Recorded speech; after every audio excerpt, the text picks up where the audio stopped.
Hello students, welcome to Shakti. So రీసెంట్గా release చేసిన UPSC ప్రిలిమ్స్లో చాలామంది ఆస్పిరెంట్స్ క్వాలిఫై అవ్వలేకపోయారు. వాళ్ళల్లో majority of the candidates bounce back అవ్వడంలో స్ట్రగుల్స్ ఫేస్ చేస్తున్నారు. రీస్టార్ట్ అంటారు కదా, ప్రిపరేషన్ని రీస్టార్ట్ చేయలేకపోతున్నారు ప్రాపర్గా. కొంతమంది కష్టపడి బుక్స్ అయితే ఓపెన్ చేయగలుగుతున్నారు, కానీ ఒక కాన్సన్ట్రేషన్తో ఎనర్జెటిక్గా ఫుల్ ఫ్లెడ్జ్డ్ ప్రిపరేషన్ అనేది చేయలేకపోతున్నారు. సో ప్రతిరోజు పడుకునే ముందు ఒక గిల్ట్ ఫీలింగ్తో వాళ్ళు సఫర్ అవ్వడం అనేది నేను ఇక్కడ ఢిల్లీలో కానీ, హైదరాబాద్లో కానీ, across the country, Vizag, Vijayawada, across the country చూస్తూ ఉన్నాను అనమాట. సో ఆ విధంగా మీరు చూసుకుంటే 10th జూన్ మనకి ఏపీపీఎస్సి గ్రూప్ 1 మెయిన్స్ రిజల్ట్స్ వచ్చాయి. ఆ నెక్స్ట్ రోజే యూపీఎస్సి ప్రిలిమ్స్ రిజల్ట్స్ వచ్చాయి. సో వీటిలో ఫెయిల్ అయిన క్యాండిడేట్స్ చాలామంది స్ట్రగులింగ్ అవుతున్నారు ప్రిపరేషన్ని రీస్టార్ట్ చేయడంలో. ఆ స్ట్రగుల్ వల్ల ఆల్రెడీ 20 డేస్ ఆల్మోస్ట్ పోయినాయి, బట్ వాళ్ళ పెయిన్ అనేది ఇంకా వర్ణనాతీతంగా ఉందన్నమాట. నేను కూడా ఇలాంటి సిచ్యువేషన్లోనే ఫ్యూ ఇయర్స్ బ్యాక్ ఉన్నాను. సో దాన్ని ఓవర్కమ్ చేయడానికి నాకు కొన్ని యూజ్ అయ్యాయి. అటువంటి టూల్స్ మీకు ఈ వీడియోలో సజెస్ట్ చేయబోతున్నాను. ఒక మేజర్ టేక్అవే కోసం చెప్పబోతున్నాను అనమాట. సో నా విషయానికి వస్తే, నా పేరు శివాజీ. సో నేను మల్టిపుల్ యూపీఎస్సి, సిఎస్సి ఇంటర్వ్యూస్ ఇచ్చాను. అలాగే ఏపీపీఎస్సి గ్రూప్ 1లో కూడా ఇంటర్వ్యూస్ ఇచ్చాను. నేను పాస్ట్ 15 ఇయర్స్ నుండి యూపీఎస్సి ప్రిపరేషన్లో కానీ, మెంటరింగ్లో కానీ ఉన్నాను. ఇది మా టెలిగ్రామ్ ఛానల్, తప్పకుండా మీరు టెలిగ్రామ్లో జాయిన్ అవ్వండి.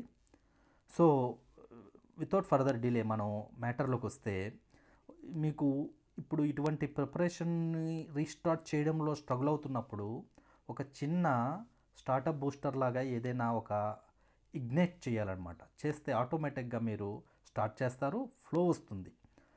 ఫ్యూ ఇయర్స్ బ్యాక్ నాకు దగ్గరికి ఒక స్టూడెంట్ వచ్చాడు. అతను 3 ప్రిలిమ్స్ ఫెయిల్ అయిపోయి ఇంకా అస్సలు కాన్ఫిడెన్స్ లో లెవెల్లో ఉండి అసలు ఎనర్జీ లేనట్టు వచ్చాడనమాట. కొంతమంది కుర్రవాళ్ళు పుట్టుకతో ముసలి వాళ్ళు అంటారు కదా, అటువంటి స్టేజ్లో వచ్చాడనమాట. అతనికి నేను హార్డ్గా చెప్పాలంటే ఎక్కువ నేనేమి చెప్పలేదు, జస్ట్ అతను స్టార్ట్ చేయడానికి కొద్దిగా కాన్ఫిడెన్స్ బూస్ట్ చేశాను అనమాట. సో అతనే ఓన్గా ప్రిపేర్ మొదలెట్టాడు మళ్ళీ under my mentorship. So prelims, mains, interview కూడా క్లియర్ చేశాడు. డీసెంట్ ర్యాంక్ అయితే వచ్చింది. ఫర్దర్గా ఈ ఇయర్ కూడా మెయిన్స్ రాస్తున్నాడు. సో మీరు కూడా అటువంటి ఒక ఫ్లోలోకి వెళ్ళాలి అంటే చిన్న బూస్టర్ డోస్ అనేది కావాలి. అటువంటి బూస్టర్ డోసే ఈ పుస్తకం, book, novel the old man and the sea. The old man and the sea అనేది ఇంగ్లీష్ లిటరేచర్ ఎవరెవరికైతే కొద్దిగా ఐడియా ఉందో వాళ్ళందరికీ తప్పకుండా తెలిసే ఉంటుంది. సో ఇంగ్లీష్లో కాదు, తెలుగులో కావాలన్నా ఇది ఉందన్నమాట. అతడే ఒక సముద్రం అని. ఇతను యాక్చువల్గా ఒరిజినల్ రైటర్ హెమింగ్వే, బట్ తెలుగులో రవి వీరెల్లి గారు, స్వాతి కుమారి గారు ట్రాన్స్లేట్ చేశారు. రవి వీరెల్లి గారు ఇటీవల తెలుగులో మంచి మంచి పుస్తకాలు కూడా చేస్తూ ఉన్నారు. అయితే నేను ఒక స్టూడెంట్కి ఇదే విషయం చెప్తూ ఉన్నా. ఆ పుస్తకం చదువు, కొద్దిగా ఆ నవల్ చదవడం మొదలుపెట్టాక నీకు ఒక కాన్ఫిడెన్స్ వస్తుంది, మళ్ళీ ప్రిపరేషన్ మొదలు పెట్టాలి అని అంటే, సార్ ఆల్రెడీ నేను చాలా పుస్తకాలు చదువుతున్నాను, బుక్స్ నాకు ఎక్కువైపోయాయి, మళ్ళీ మీరు బుక్ చదవమంటారు ఏంటి అన్నాడు. కానీ మీరు గుర్తుంచుకోండి, ఎవరైతే లిటరేచర్ని ఒక దన్నుగా పెట్టుకుంటారో వాళ్ళు స్థితప్రజ్ఞతతో, అంటే స్టేబుల్గా అక్రాస్ ద ప్రిపరేషన్ ఉండగలరు, కన్సిస్టెన్సీ మెయింటైన్ చేయగలరు, డిసిప్లైన్డ్గా ఎగ్జామ్ని క్రాక్ చేసే సత్తా ఉంటుందన్నమాట. అందువల్ల మీరు తప్పకుండా ఈ పుస్తకాన్ని చదవండి. ఇది పెద్ద ఏదో 300-500 పేజెస్ ఉండదండి. ఇది జస్ట్ అరౌండ్ 150 కన్నా లెస్ దెన్ 150 పేజెస్ ఉంటుంది. చాలా చిన్న బుక్. మీరు మంచి రీడర్ అయితే వితిన్ 1 అవర్లో కంప్లీట్ చేసేస్తారు. ఆర్ కొద్దిగా స్లో రీడర్ అయినా కూడా మ్యాక్సిమం 3 అవర్స్లో అయితే కంప్లీట్ అయిపోతుంది. ఒక ఫీల్తో మంచిగా కాన్సన్ట్రేషన్గా చదవండి. ఒక మంచి స్టోరీ కూడా చాలా బాగుంటుంది. సో ఇది ఫిక్షన్ కాబట్టి మంచి మీరు మూవీ చూస్తున్నట్టు ఉంటుంది. సో మీకు ఒక కాన్ఫిడెన్స్ బూస్టర్ కూడా వస్తుందన్నమాట. ఇదే బుక్ నేను ఎందుకు చెప్తున్నాను అంటే, మీకు ఒక స్పిరిట్ని ఇగ్నైట్ చేయాలంటే ఇటువంటి నోబెల్ ప్రైజ్ గెలిచిన ఇటువంటి ఉత్తమమైన లిటరేచర్ చదవడం బెస్ట్ మార్గం. మీరు యూట్యూబ్లో టాపర్ స్టాక్స్ లేకపోతే ఏదో మోటివేషనల్ వీడియోస్ ఏది చూసినా కూడా మీకు అది వితిన్ ఫ్యూ సెకండ్స్లో పోతుంది. కానీ ఇటువంటి ఒక లిటరేచర్ని మీరు నమ్ముకుంటే మీరు ప్రాపర్గా ఒక సిస్టమిక్గా మీలో ఇన్నర్ నుంచి ఒక పర్సనాలిటీ డెవలప్ అయ్యి మీరు ప్రిపరేషన్ మొదలు పెట్టగలరు. సో ఈ పుస్తకం విషయానికి వస్తే ఇప్పుడే చెప్పినట్టు ఇది నోబెల్ ప్రైజ్ గెలిచిన పుస్తకం. హెమింగ్వేకి నోబెల్ ప్రైజ్ రావడానికి మేజర్ కారణం ఈ పుస్తకమే. ఇందులో స్టోరీ బ్యాక్గ్రౌండ్ బ్రీఫ్గా చెప్తాను మీకు. 1940s ఏరియా, క్యూబా ప్రాంతం. సో ఫిషర్మెన్స్ అనమాట, వాళ్ళందరూ కూడా ఫిషర్మెన్ ఏరియాలో జరుగుతున్న స్టోరీ. సో వీటిలో ఒక ముసలాయన ఉంటాడు, అతని పేరే శాంటియాగో. ఆ ముసలాయన్ని ఎంతగానో అభిమానించే మనోలిన్ అనే ఒక కుర్రవాడు ఉంటాడు. సో ఈ ముసలాయన 84 days నుంచి సక్సెస్ ఉండదు అతనికి. ప్రతిరోజు ఎఫర్ట్ ఇస్తాడు. సక్సెస్ అంటే ఫిష్ క్యాచ్ అనేది అతనికి లభించదు అనమాట. ప్రతిరోజు సముద్రంలోకి వెళ్తుంటాడు, కానీ 0 ఫిష్తో తిరిగి వస్తుంటుంటాడు. అలా 84 days అంటే గుర్తుంచుకోండి, మీరు ఎన్ని అటెంప్ట్స్ ఇచ్చారు, అతను ఎన్ని అటెంప్ట్స్ ఇచ్చాడు, ఫెయిల్ అవుతూనే ఉన్నాడు ప్రతి అటెంప్ట్లో కూడా.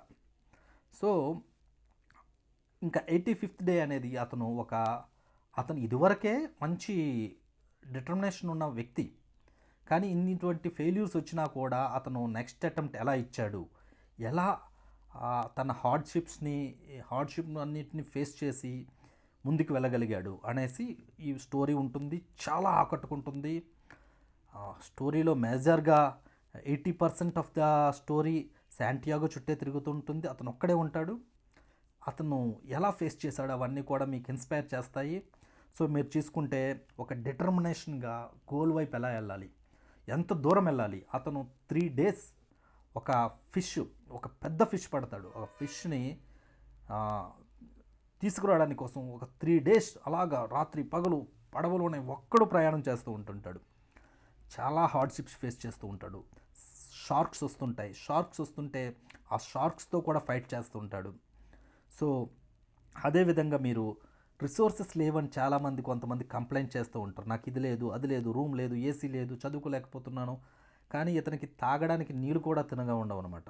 అటువంటి ఫేజ్లో అతను ఏ విధంగా మోటివేట్ చేసుకున్నాడు, అతను ఏ విధంగా సర్దుబాటు చేసుకున్నాడు అనేది కూడా మనం చూడొచ్చు. ఫిజికల్ కెపాసిటీ, ముసలివాడు, అన్నీ వీక్ అయిపోయి ఉంటాడు. అయినా కూడా అతనికి ఒక డిటర్మినేషన్ ఉంటే ఎవ్వరూ సాధించలేని సక్సెస్ని నేను సాధించగలను అనే ఒక నమ్మకాన్ని కలిగి ఉంటాడనమాట. సో గాంధీజీ అన్నట్టు ఫిజికల్ కెపాసిటీలో కాదు, ఇండోమినెంట్ విల్లో మనకి అసలైన స్ట్రెంగ్త్ ఉంటుంది అంటాడు. ఆ విధంగా ఫిజికల్ కెపాసిటీని ఓవర్కమ్ చేసి అతన్ని ఏ విధంగా ఫైట్ చేశాడు. అతని చేతుల నుంచి రక్తాలు కారుతుంటాయి, బీపంతా వాచిపోయి ఉంటుంది, కాళ్ళు కదలేని సిచ్యువేషన్లో ఉంటాయి. అయినా కూడా మనకి గోల్ వైపు వెళ్ళాలి అనే ఒక కాన్ఫిడెన్స్తో అతను చేస్తూ ఉంటుంటాడు. అతనిలో అతనే మాట్లాడుకుంటుంటాడు, మోటివేట్ చేసుకుంటాడు సెల్ఫ్గా. అరే ఆ కుర్రవాడు ఉంటే బాగుండు, కొద్దిగా హెల్ప్ అంటే మనకి రిసోర్సులు ఉంటే బాగుండు అనుకుంటాం. కానీ అతనికి లేదని అతనే సర్దుబాటు చెప్పుకొని అతను ముందుకు వెళ్ళే విధానం అనేది చాలా ఆకట్టుకుంటుంది. మీకు ఒక రిలీఫ్గా ఉంటుంది బుక్ చదవడం వల్ల. అదేవిధంగా మీరు ఒక ప్రిపరేషన్ని మళ్ళీ మొదలుపెట్టే అవకాశం, చాలా ఎక్కువగా కసిగా ప్రిపరేషన్ మొదలుపెట్టే అవకాశం మీకు ఉంటుంది. సో ఇప్పుడు మీరు అంతా చూసుకుంటే కొంతమంది 9 attempts కూడా ఇస్తుంటారు యూపీఎస్సీలో. 9 attempts ఇచ్చినా కూడా వాళ్ళకి రాదు, ఎగ్జామ్లో మనకి ర్యాంక్ రాదు.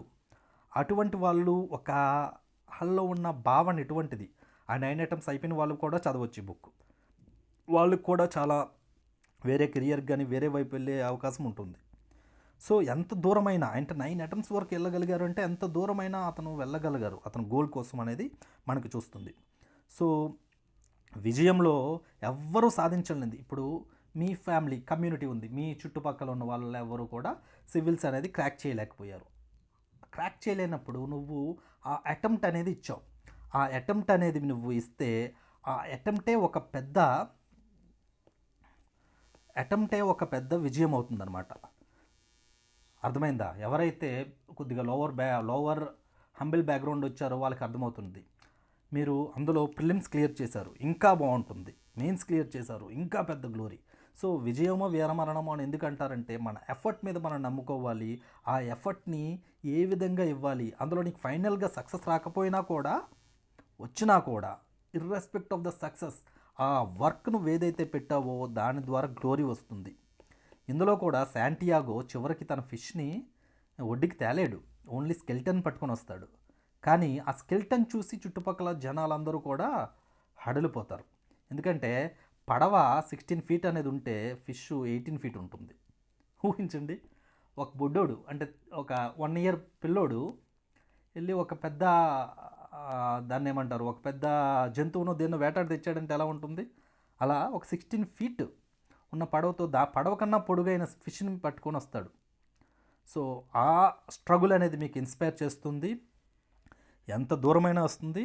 సో ఇతను ఒక మాట అంటాడు శాంటియాగో, అదే ఈ బుక్ యొక్క central idea, the man can be destroyed but not defeated. అంటే ఒక వ్యక్తిని నాశనం చేయొచ్చు, నువ్వు చంపేయవచ్చు, కానీ జయించలేవు. ఎందుకంటే ఇప్పుడు ఓడిపోయాడు, మళ్ళీ ప్రయత్నిస్తాడు, మళ్ళీ ఓడిపోయాడు, మళ్ళీ ప్రయత్నిస్తాడు. ఆ విధంగా డిఫీట్ అనేది ఒప్పుకోని వాళ్ళే విజయాలు సాధించగలరు. సో మీరు ఇప్పుడు ప్రిపరేషన్ని అన్నీ పోయి అనుకోవడం కన్నా మీరు రీస్టార్ట్ చేసి మళ్ళీ ఇంకొక అటెంప్ట్ ఇస్తే ఆ అటెంప్ట్లోనే గ్లోరీ వచ్చే అవకాశం చాలా ఎక్కువ ఉంది. So the old man and the సీలో బెస్ట్ టేక్ అవే అంటే the man can be destroyed, a man can be destroyed but not defeated అనేది. సో ఇప్పుడు మీరు అనుదీప్ దురిశెట్టి గారిని చూసుకుంటే అతను 2017 అనుకుంటా, 2017లో ఆల్ ఇండియా 1 ర్యాంక్ కదా. సో అతన్ని చూసుకుంటే అతను చెప్తాడు, నాకు ఒక సెల్ఫ్ ఎస్టీమ్ కోసం చేశాను నేను ఈ ఫైట్ అంటాడు. అంటే ఇతను కూడా ఫిష్తో చెప్తూ ఉంటాడనమాట, నీకు ఒక మనిషి ఏం చేయగలడో చూపిస్తా అంటాడు. నువ్వు కూడా యూపీఎస్సీకి అలాగే అదే విధంగా నువ్వు చెప్పగలగాలి. ఒక క్యాండిడేట్, ఒక సీరియస్ యాస్పిరెంట్ ఎంత దూరం సక్సెస్ వచ్చిందా రానదన్నది ఫైనల్, ఎంత దూరం వెళ్ళగలడో నీకు చూపెడతా. సో ఆ ఫైట్తో మీరు మళ్ళీ రీబౌన్స్ అవ్వండి, ఒక ఎనర్జెటిక్గా ప్రిపరేషన్ మొదలుపెట్టండి. తప్పకుండా ఈ బుక్ తెలుగులో అయితే తెలుగులో, ఇంగ్లీష్లో అయితే ఇంగ్లీష్లో, మీ మనసుకు నచ్చిన, మీ మనసుకు తాకే భాషలో చదవండి. తప్పకుండా మీరు మళ్ళీ ప్రిపరేషన్ని రీస్టార్ట్ చేస్తారు ఫుల్ ఎనర్జెటిక్తో,